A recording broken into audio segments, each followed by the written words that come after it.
Bismillahirrahmanirrahim. İslam aləminin 4 ən böyük bayramlarından biri olan Qədirxum bayramı münasibəti ilə hər birinizi təbrik edirəm. Allah bizləri Həzrət Əmir əleyhissalamın vilayətində sabit qədəm qərar versin inşallah. Qədirxum bayramı İslamın ən əzəmətli bayramlarından biridir.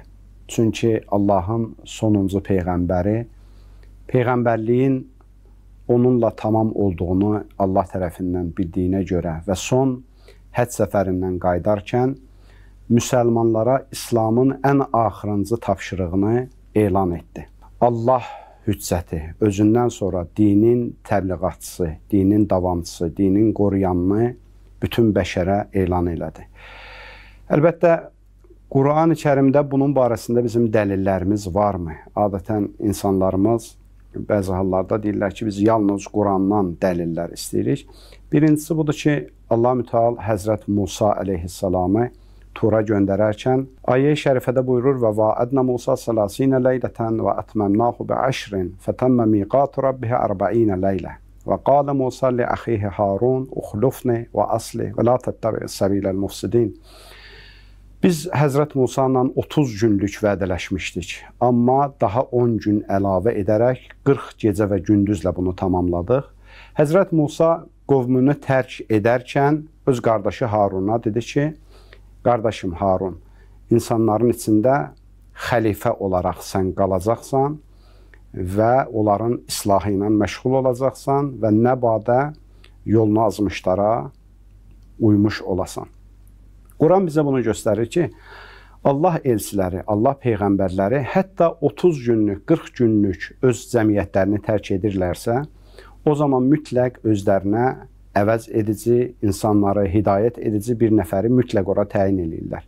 Necə ola bilərdi ki, Allah Rəsulü ömürlük insanları tərk edirdi, o zaman özündən sonra bir xəlifə təyin etməyəydi. Bəli, Qədirxum günündə sonuncu həcc ziyarətindən qayıdarkən əziz peyğəmbərimiz 120 minlik müsəlmanı, səhabəni bir araya cəm eləyərək məşhur bir kəlamı, mən kuntu mövla fəaliyyum mövla kəlamını orada müsəlmanlara elan elədi. Mən kimin mövlasıyam?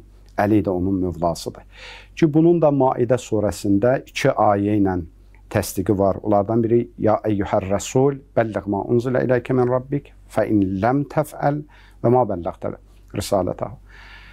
Ya Rəsulum, o şey ki, biz sənə tapşırmışıq, onu elan et. İslamın bütün hökmlərini elan etmirsən, amma sonuncu və əsas qayəsi qalıb İslamın. O da Allahın yer üzərində səndən sonra olan hüccətidir, xəlifəsidir. Onu da elan et və insanlar tanısın, bilsin, bütün müsəlmanlar burada olmuşkən və qorxma ginən, biz buna görə səni qoruyacağıq. Görsənən bu idi ki, Allah Rəsulü buna görə narahat idi. Qohumluq bağlarına görə insanlar etiraz edə bilərdilər və həqiqətdə də bu belə oldu. Və bunun elanından sonra Allah Müteal burada Əl-yevmə əkmaltu ləkum dinikum. Biz bugün sizin dininizi kamil etdik və ətmamtu aleykum ni'məti. Və bu günləri biz nemətlərimizi siz üçün tamamladıq. Demək ki, Allahın bizə bəxş elədiyi nemətlərin içində ən böyük nemət təbii ki, imamətdir, xilafətdir, Allah hüccətləridir ki, Allah bu nemətlə bizləri müjdələdi. Allah Rəsulü orada bir kəlmə dedi. Dedi, bunu eşidənlər eşitməyənlərə çatdırsın. Yəni, boynumuzda bir haqq qoyub ki, bunu bugün eşidənlər də, bundan sonra, bizdən sonra gələn nəsillər də eşidənlər özlərindən sonrakılara mütləq çatdırmalıdırlar. Bu münasibətlə əziz Peyğəmbərimizin tövsiyə və tapşırığına əməl edərək biz də qısa şəkildə bunu sizlərə bəyan etdik. Bayramımız mübarək olsun. Allah bizləri Həzrət Əmir əleyhissalamın vilayətində sabit qədəm eləsin.